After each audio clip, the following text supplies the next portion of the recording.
तो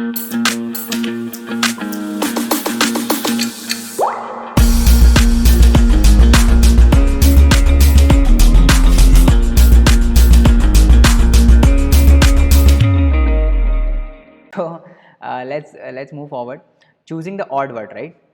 choosing the odd word, ये पहले टाइप के क्वेश्चन हम कैसे करते हैं, है ना. ऑड वर्ड को हम कैसे निकालते हैं, लेट्स सी.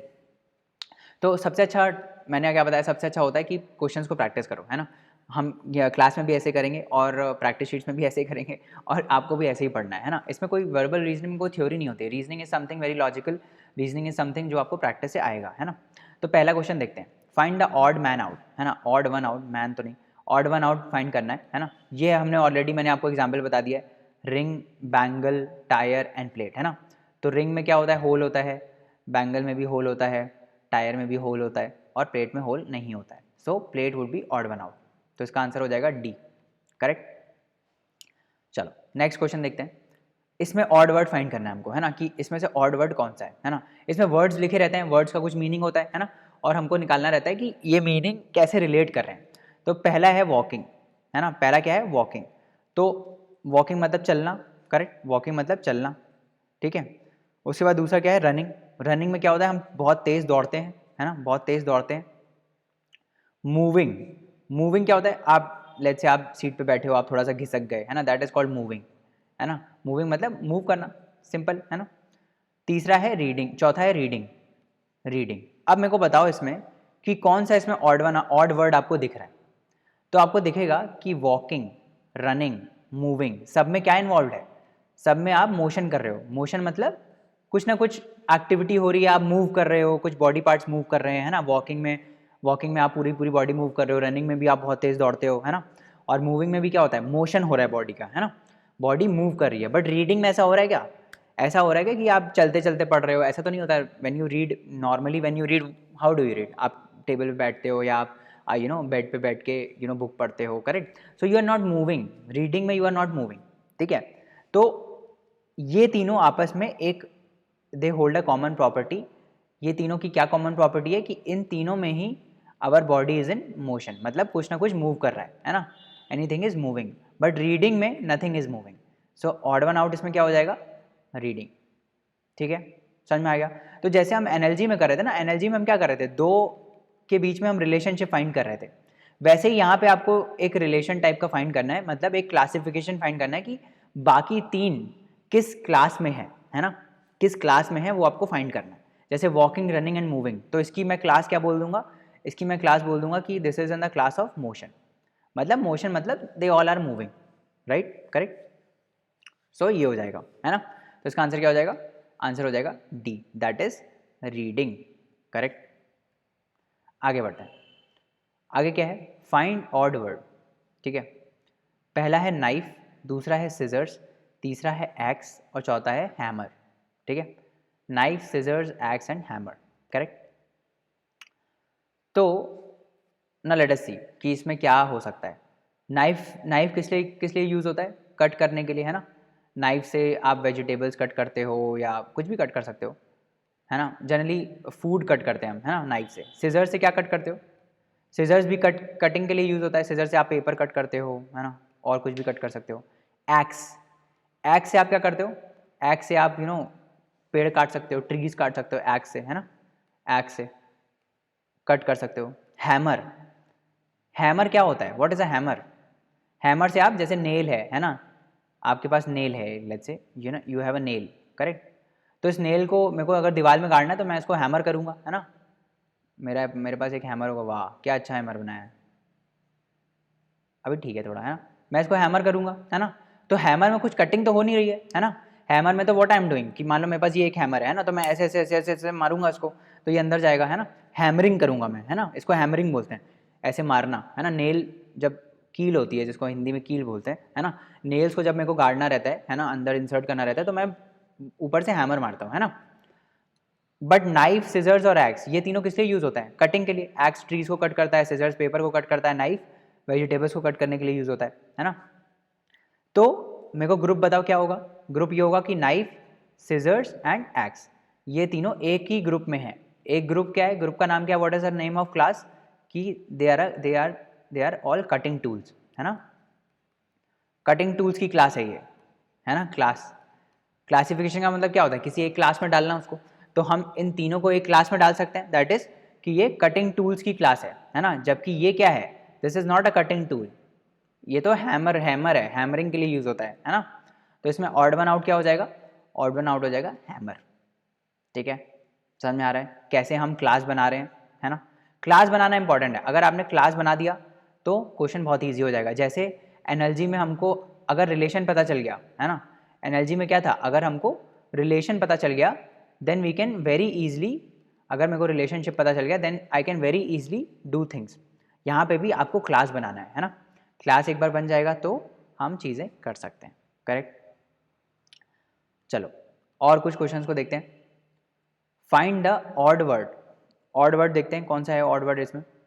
पहला क्या है, भगवद गीता, दूसरा है कुरान, तीसरा है रामायणा, चौथा है Mahabharat. I am very sure कि ये सब चीज़ें आपको मालूम है ना। भगवद गीता, रामायण एंड महाभारत, ये तीनों चीज़ें कौन से रिलीजन से रिलेटेड है, these all are Hindu text, है ना। हिंदू रिलीजियस टेक्स्ट हैं ये सारे, है ना। Bhagavad Gita, Ramayan, Mahabharat, I am very sure कि आपने लॉकडाउन में तो स्पेशली महाभारत आता था वो देखा होगा, है ना। तो all of these are related to Hindu. But Quran, Quran is what, Quran is related to which religion, Muslim text, है ना। तो यहाँ पे क्या हो गया, व्हाट इज द क्लास, यहाँ पे क्लास क्या हो गई, रिलीजन पे है क्लास, कि ये सारे हिंदू टेक्स्ट हैं, है ना। हम they are related to Hindu religion, Bhagavad Gita, Ramayan, Mahabharat, है ना, these all three are related to Hindu, but Quran is related to Muslims, है ना। तो यहाँ पे ऑड वन आउट क्या हो जाएगा, कुरान। ठीक है, तीनों को एक क्लास में डिवाइड कर दिया, भगवद गीता, रामायण, महाभारत, और फिर कुरान को अलग में कर दिया, correct. Are we very clear on this. अगला वर्ड, अगला देखते हैं, फाइंड द ऑड वर्ड। इसमें देखते हैं what is the odd word. पहला क्या है, AC, AC is nothing but air conditioner, है ना। जो हमारे घर में AC लगा रहता है ना, एयर कंडीशनर, वो है ना, दिस इज AC।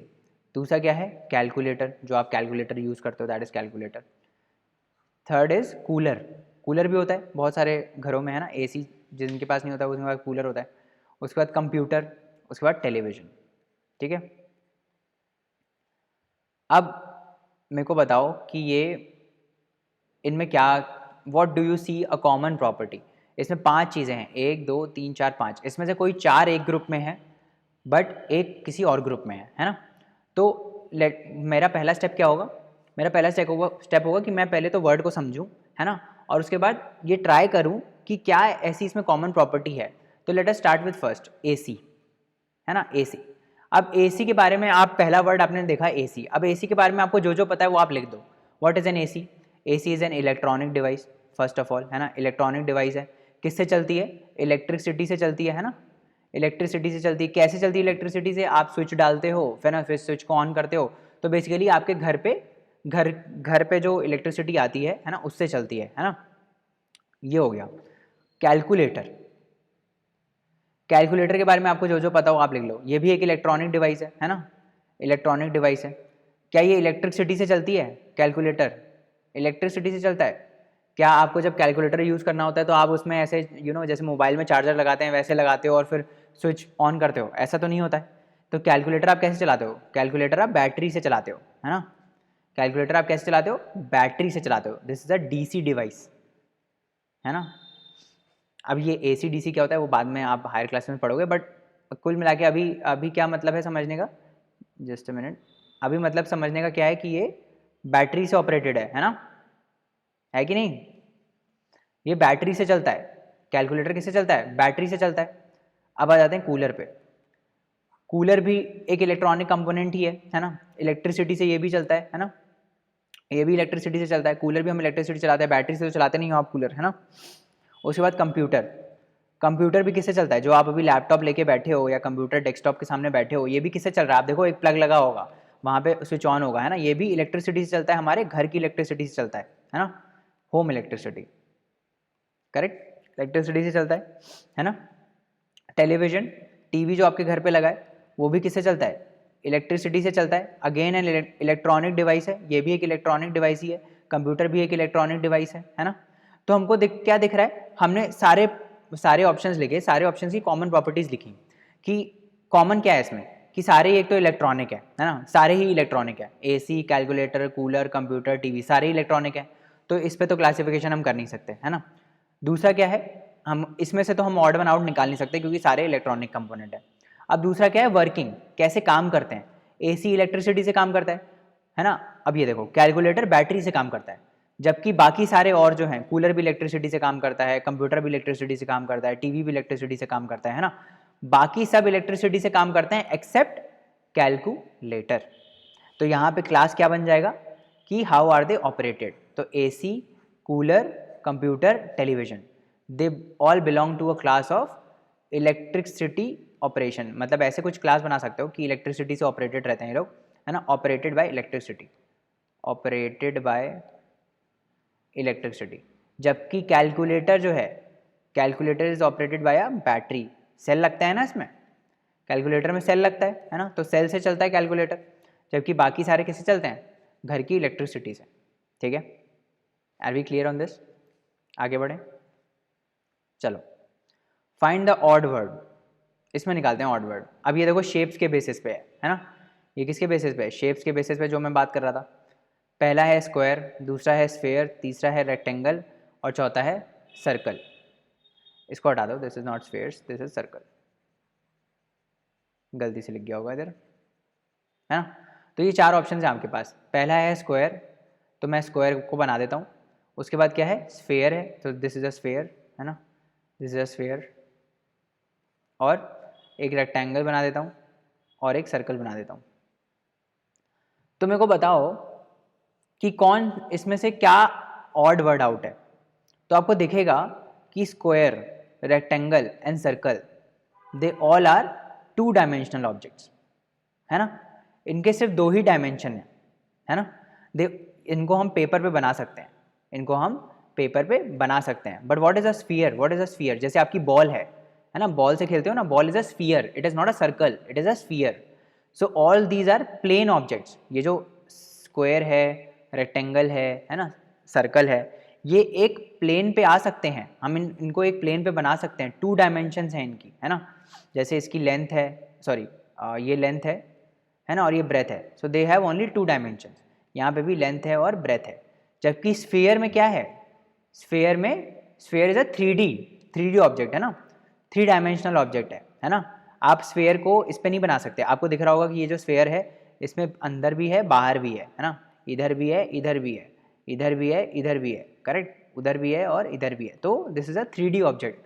बाकी सब क्या है, बाकी सब 2D ऑब्जेक्ट्स हैं, टू डायमेंशनल ऑब्जेक्ट्स हैं, करेक्ट। अब आपको समझ में नहीं आ रहा होगा सर ये डायमेंशन का मतलब क्या है। डायमेंशन मतलब कुछ नहीं होता, जब आप हायर क्लासेस में जाओगे तो आप ये पढ़ोगे कि कोऑर्डिनेटेड एक्सिस होती हैं, है ना। कैसे होती हैं, ये एक्स एक्सिस होती है, ये वाई एक्सिस होती है, ये जेड एक्सिस होती है ना। आप किसी भी ऑब्जेक्ट को अगर मेरे को डिफाइन करना होता है ना, तो मान लो वो एक तो इस प्लेन पे आ सकता है ना, this would be a to dimensional object, है ना। कुछ कुछ चीज़ें होती हैं जिनको हम टू डायमेंशनल नहीं बोलते। कैसे, अगर मैं मान लो एक क्यूब बनाता हूँ, है ना, let me make a cube. Cube कैसे बनाते हो, पहले एक स्क्वायर बनाते हो, है ना, this is a to dimensional object, फिर एक और स्क्वायर बनाते हो, है ना, ऐसे करके, ऐसे ही बनाते हैं ना स्क्वायर, ये क्यूब, फिर इनको जोड़ देते हैं, है ना, ऐसे जोड़ते हैं, है ना, ऐसे ही जोड़ते हैं, correct.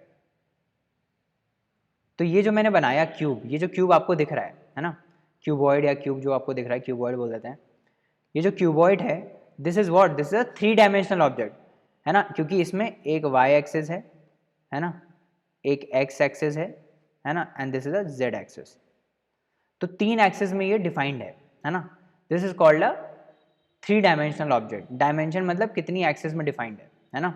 I am very sure आपको अभी समझ में नहीं आ रहा होगा, और I am not expecting you to understand, क्योंकि ये हायर क्लासेस के कंसेप्ट हैं, आप 11th में पढ़ते हो, 10th में पढ़ते हो, है ना। बट डोंट फ्रीक आउट, है ना। बस आप ये समझो कि यहाँ पर रिलेशनशिप क्या था, कि ये जो स्क्वायर, रेक्टेंगल और सर्कल है, what is this, these are two dimensional object, मतलब ये एक ही प्लेन पे आ जाते हैं, हम इनको एक ही प्लेन पे बना सकते हैं, जबकि स्फेयर को हम नहीं बना सकते, है ना। Sphere is a 3D object, correct, समझ में आ गया। तो इसका आंसर क्या हो जाएगा, इसका आंसर हो जाएगा B, that is sphere, correct.